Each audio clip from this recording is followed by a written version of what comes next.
les mitzvot et l'antidépresseur.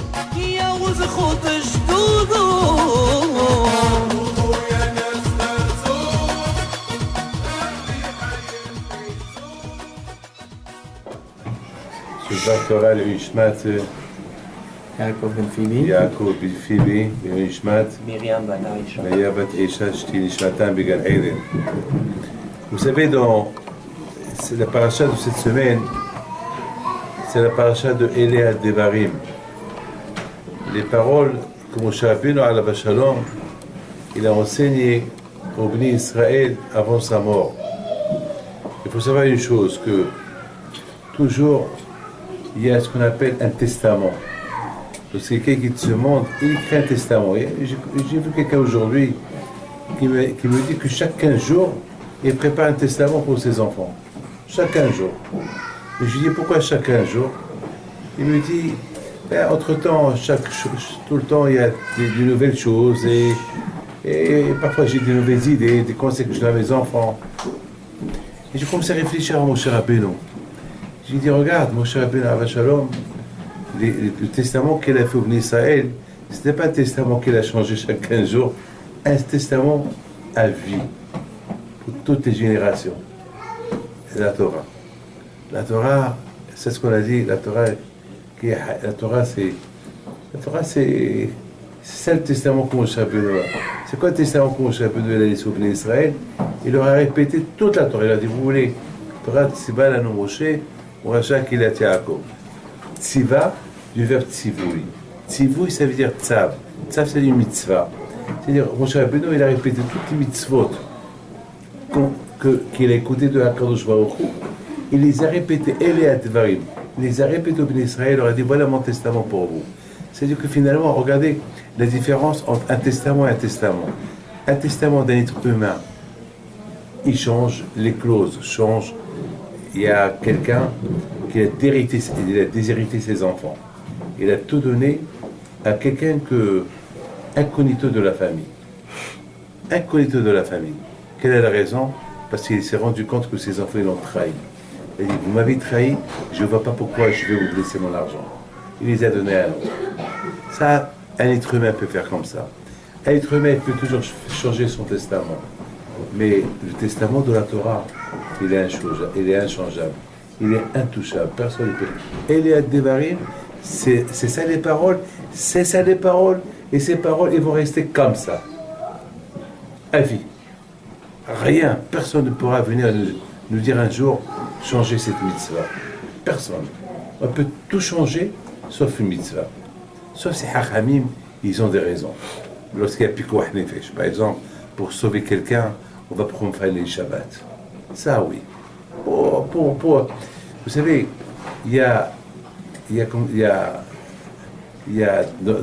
ça c'est beau ce que je vais vous dire. Mais c'est beau. Vous avez vu la paracha de la semaine dernière, Moshe Rabbeinu alav shalom, avant de quitter ce monde, il avait le choix, ou vivre ou mourir. Alors, vous savez très bien que Moshe Rabbeinu, c'est un monsieur qui voulait vivre. C'est un monsieur qui voulait vivre. Il voulait vivre, il ne voulait pas mourir.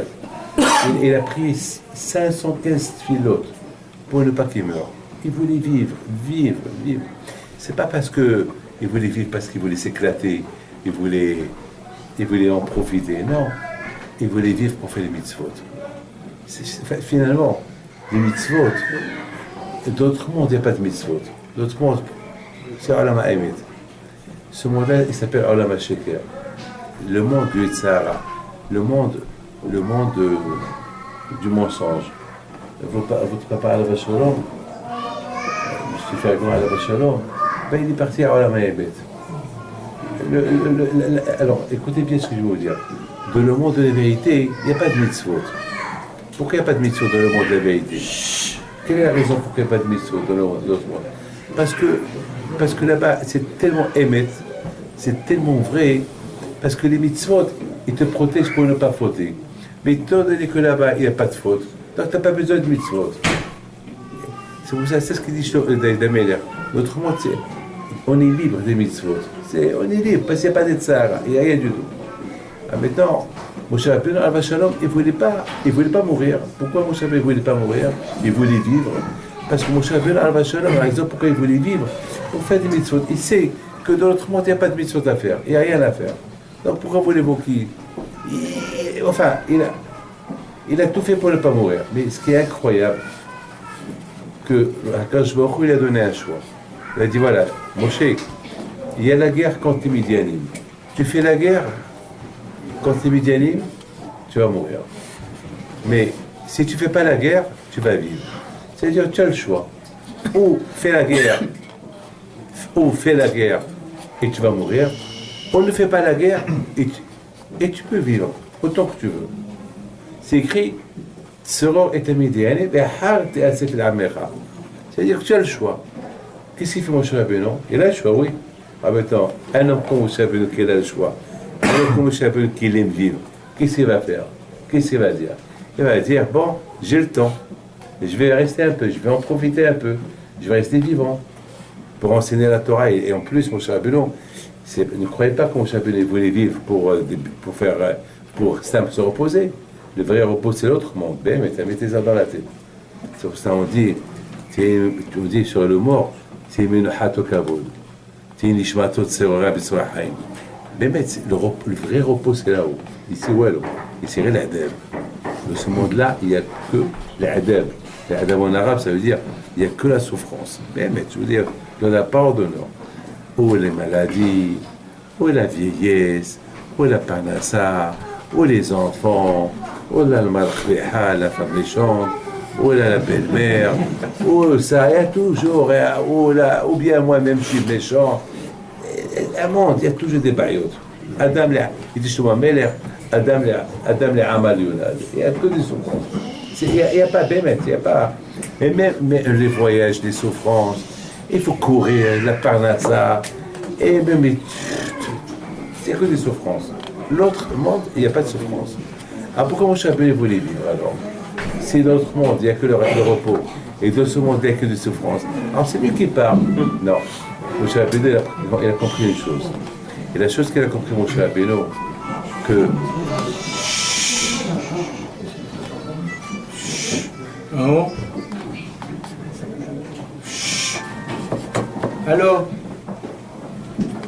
Moshe Rabbeinu, alav shalom, il a compris une chose. Que dans l'autre monde, c'est vrai, il y a le repos. Mais un repos, il n'y a pas de plaisir à donner à Dieu.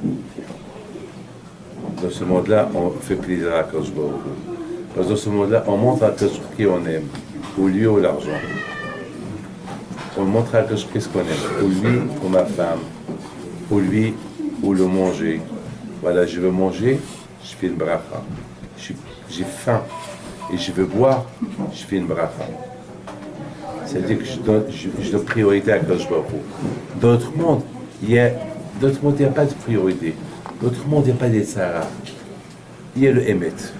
Il y a le Emet. Il n'y a pas de bataille pour montrer si j'aime Dieu ou pas. Dans ce monde-là, on montre si je t'aime ou je t'aime pas. Comment? Ben, la bataille contre les Sahara. Donc, vous savez, la Gemara dit, il y a un midrash qui dit, le Sahara est tellement fort que lui, il n'admet pas qu'on le gagne. Et lorsqu'on le gagne, il veut te tuer.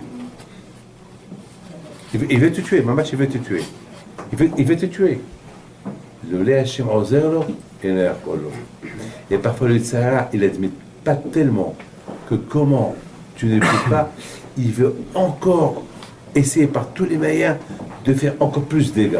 Et là, quand je vois qu'il est stop. Il réduit la force du Sahara.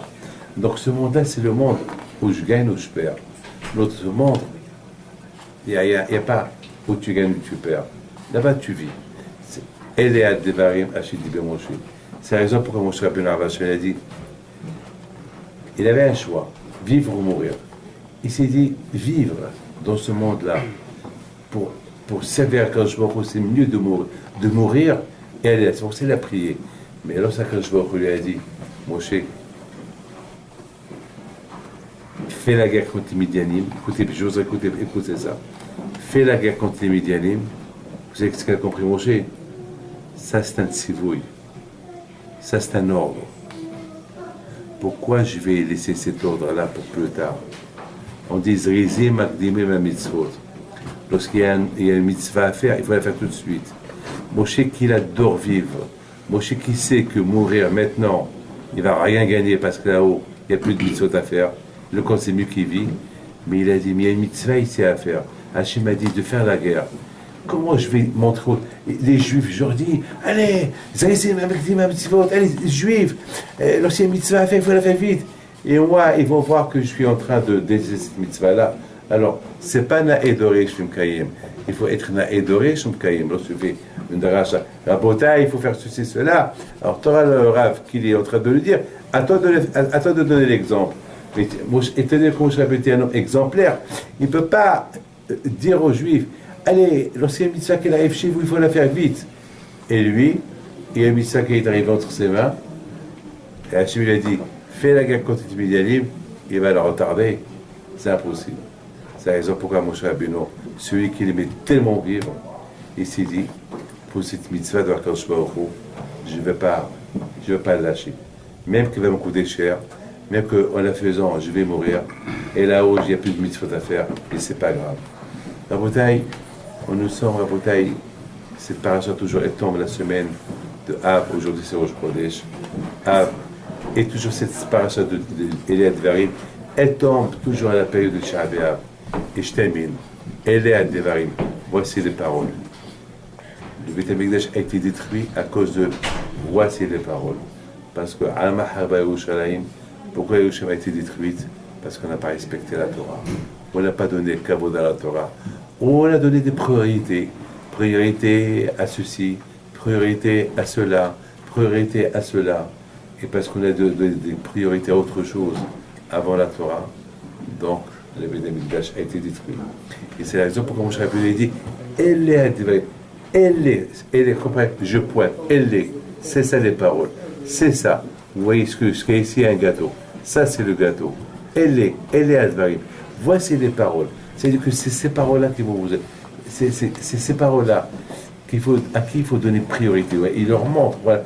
Et c'est la raison pour laquelle Moshe Rabbeinu Alav Shalom, il leur a répété, et dans cette paracha, il y a le mot Echa. Echa et ça, il va dire. Echa. Et on sait très bien, il y a dans la paracha Veit Hanan et dans la paracha de Eliad Devarim, il y a des signes qui nous rappellent la destruction de Beit HaMikdash. Donc, vous savez toujours, lorsqu'on parle de la destruction de Beit HaMikdash, on compare toujours les vieux, les gens qui sont Yerushalayim, les gens qui ont la crainte de Dieu. On les compare toujours à la destruction de Beit HaMikdash. Dès que votre papa Alav Shalom, lui, il est décédé à Pessah. Et à Pessah, vous savez qu'à Tisha B'Av, toujours on fait une comparaison entre Pessah, entre la sortie d'Égypte et la sortie de Jérusalem. Toujours. B'Tzete, Yerushalayim, B'Tzete, Mitzrayim, Yerushalayim, toujours. Parce que lorsqu'on a quitté l'Égypte, on l'a quitté dans la joie. Et lorsqu'on a quitté Jérusalem, malheureusement, c'était dans la détresse. Le Beit HaMikdash a été détruit. Et tout cela pourquoi? Parce qu'on n'a pas respecté la Torah. Cher, dis-le qui se taise là-bas. Et c'est la raison à la bouteille pourquoi le Beit HaMikdash a été détruit. On a donné des priorités. Et celui Hashim Ishmor qui donne des priorités, c'est grave. C'est grave. Vous savez, quelqu'un, je faisais un cours de Torah, et quelqu'un m'a fait comme ça. Pendant le Coran. Ça m'a que, il a mis 12. Comme ça m'a que, qu'est-ce qu'il est en train de raconter? Et je n'ai rien dit. Mais après, je l'ai appelé. J'ai dit, pendant que je parlais, tu as fait un geste. C'est quoi? Il dit, je ne crois pas. J'ai dit, pourquoi tu ne crois pas? Il dit, quelle preuve vous avez? Quelle preuve vous avez? Est-ce que vous êtes en train de dire? J'ai la preuve, la Torah. Et la Torah, qui a écrit la Torah? Quelle preuve la Torah? La Torah, c'est Moshe Rabbeinu.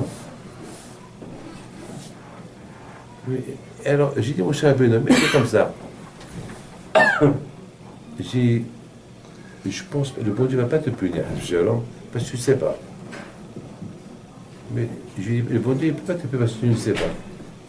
Mais si tu savais, il peut te punir. Il dit, de toute façon, j'ai fait la yeshiva et je sais. Tu aggraves la situation. Mamash, regarde, il a pas. Tu aggraves ta situation. Alors, je sais. On essaie de trouver un moyen pour dire que tu ne comprends pas, tu ne sais pas. Pourquoi Hachem, il te rend un os, tu ne sais pas, bon, il te pardonne. Et tu me dis, là tu sais, tu as fait la yeshiva et tu sais que tu ne crois pas. C'est grave. Il me dit, mais je voudrais bien que le bon Dieu me prouve. Je dis, ne pose pas des conditions comme ça, parce que c'est comme quelqu'un qui m'a dit la semaine dernière, il y a 2 semaines, Rabbi David, voilà, si je gagne le bac, je vais faire Teshuvah, je vais faire Shabbat, j'ai une tzedaka que ça fait 1 an que je l'ai remplie, je vous la porte, il y a là-bas peut-être 1000 ou 2000 euros, et je vais faire ceci, je vais faire cela. Et je dis, si tu perds, si je perds, je vais payer tefillin, je fais pas Shabbat, je vous donne pas la coupa. Je commence à le regarder. Je lui dis, mais regarde-moi bien, répète-moi ce que tu as dit, répète-moi les conditions. Il me les répète 2 fois. Je dis, mais la 3e fois, tu me répètes, je lui dis, voilà mes conditions. Je les répète encore. Il me regarde. Il me dit, je suis fou. Il est fou. Je dis, pourquoi tu es fou? Mais ils disent qu'avec le bon Dieu, on fait des conditions. Je dis, ma fille, moi tu as compris. Moi tu as compris. Avec Hachem, il n'y a pas de conditions. C'est ça.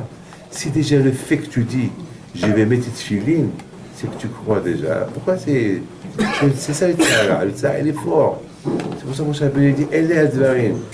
Voici les paroles. C'est ça les paroles. Il faut bien répéter. Et répète-les. Et répéter.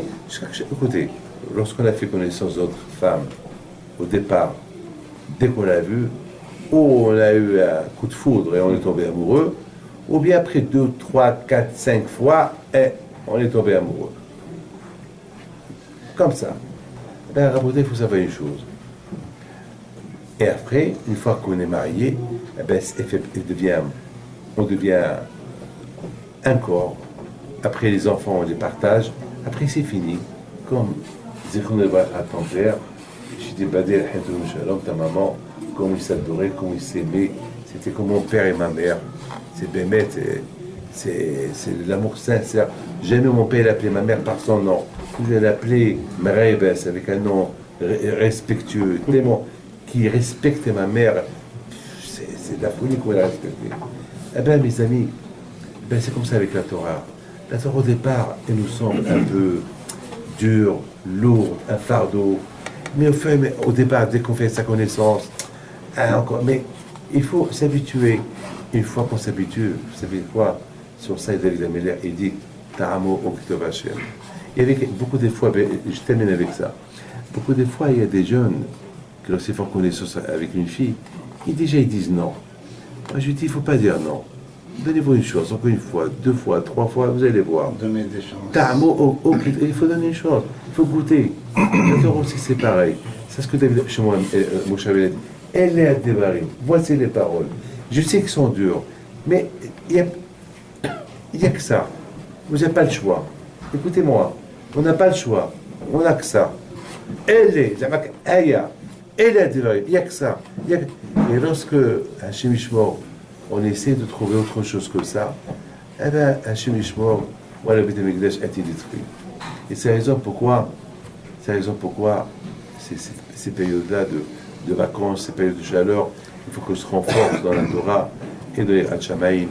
Et Ratson Kakash Baruch Hu Be'ez Hashem, et vous donne Bracha Ve'Atzlacha, et Tin Nishmat Yaakov Ben Phoebe et Sagan, שנשמת בגן עדן, והאישה כבודה, מרים בת אישה, שנשמתה בחן לבקה שאומר, רצה הקדוש ברוך הוא יזכו ישראל, גם בבנתו שמה בחפץ, ועד צדקו, ילדי תורה. Avec petite Torah avant de partir, et de donner que, on dit que Puthi Bechvodah Sania, ça veut dire lorsque un rave il se trouve chez quelqu'un, pour que le rave il parle, il dire merci, au Baal Habayit et à sa femme d'avoir invité tout ce monde pour recevoir des brachot et pour tous les brachot, tout ce qu'ils ont mangé ici quand même. Donc là, il y a eu beaucoup de brachot et tout cela. C'est les Nishmat, papa, Alav Shalom, Yaakov, et Fegan Zechon el Bracha. Donc je vous ai expliqué la nécessité qui Boda Vaim tout à l'heure.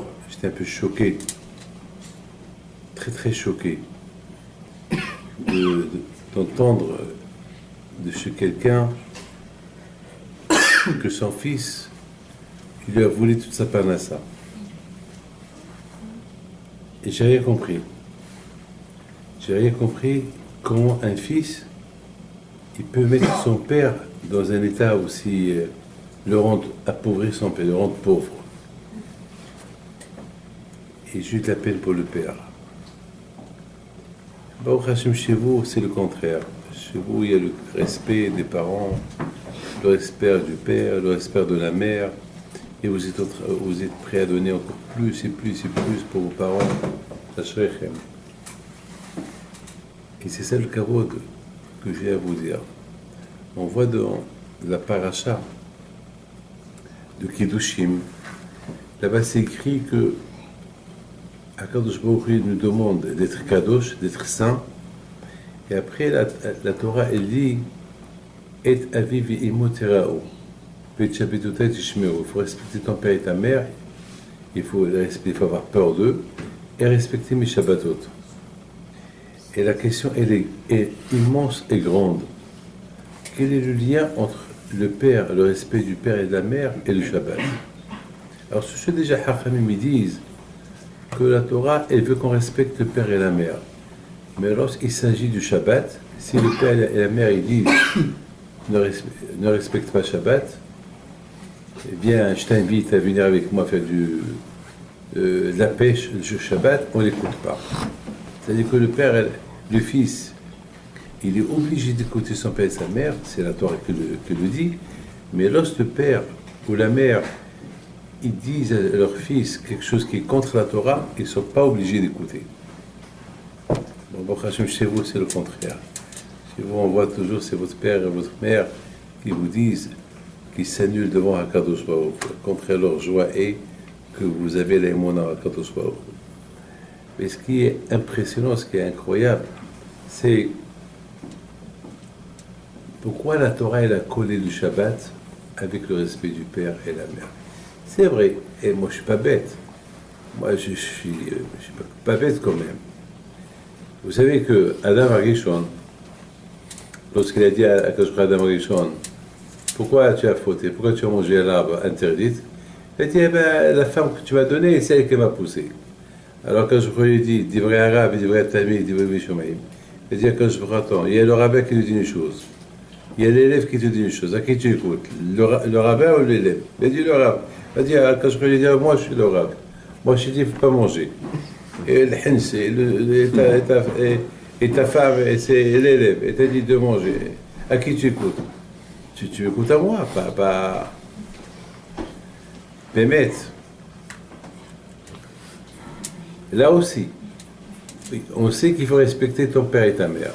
Et je sais que si mon père ou ma mère ils me disent de ne pas respecter Shabbat, que je ne vais pas les écouter. Pourquoi la Torah le dit?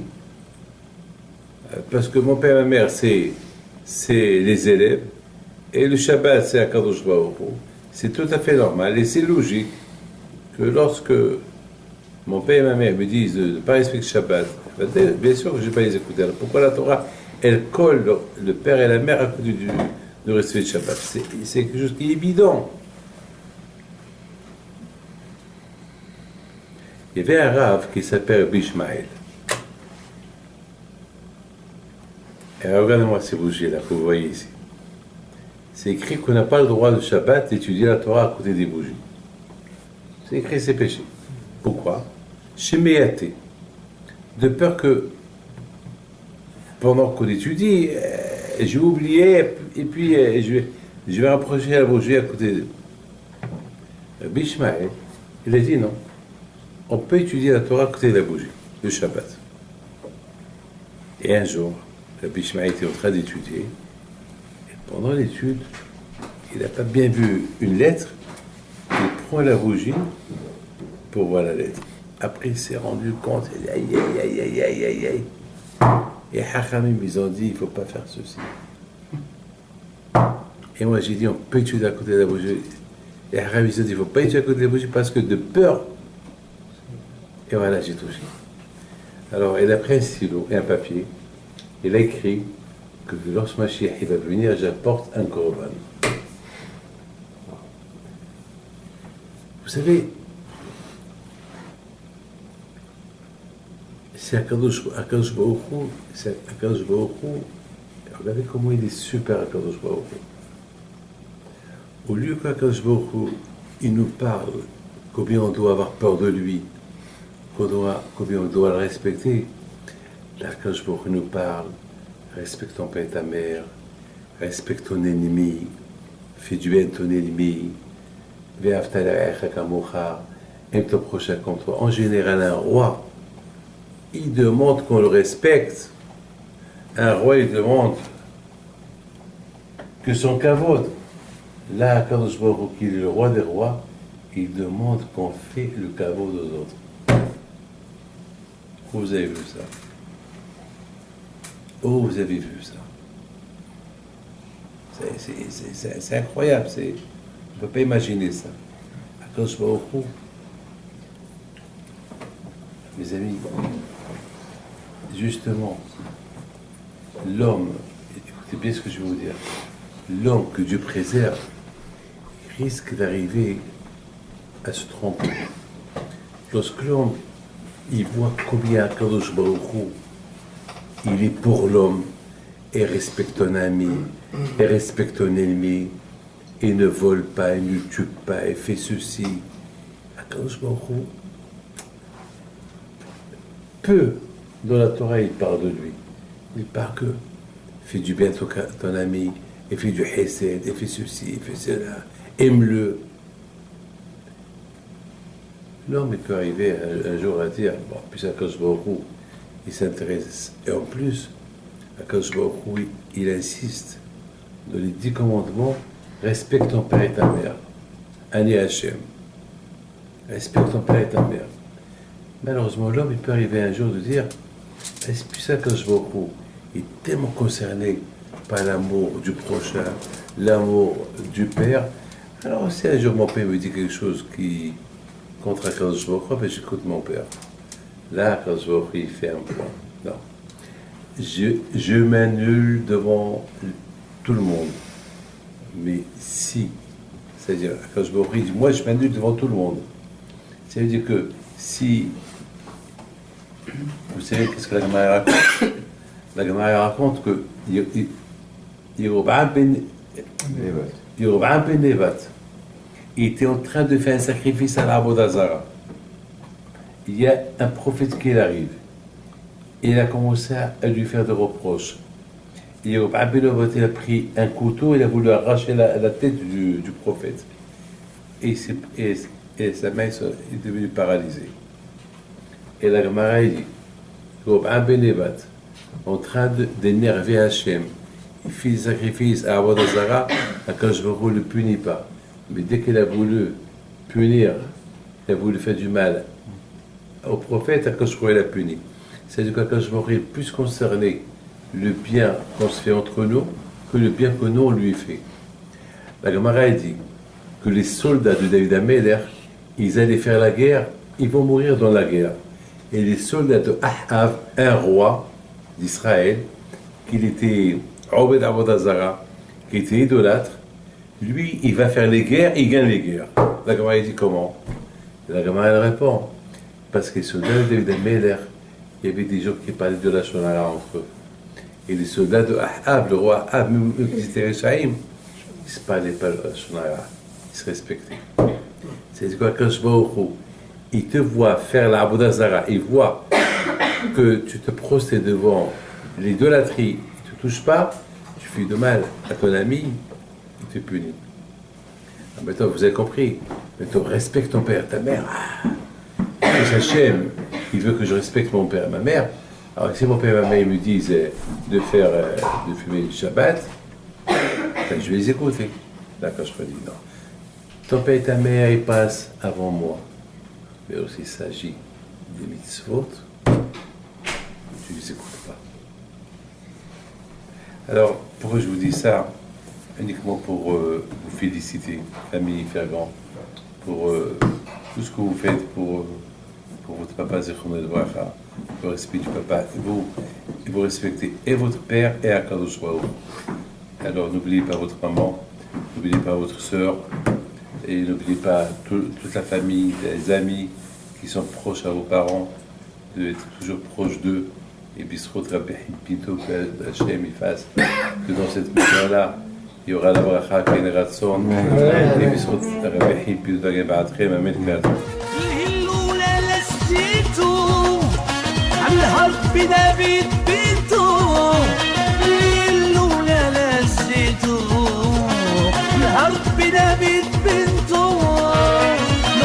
العيالات صغرتو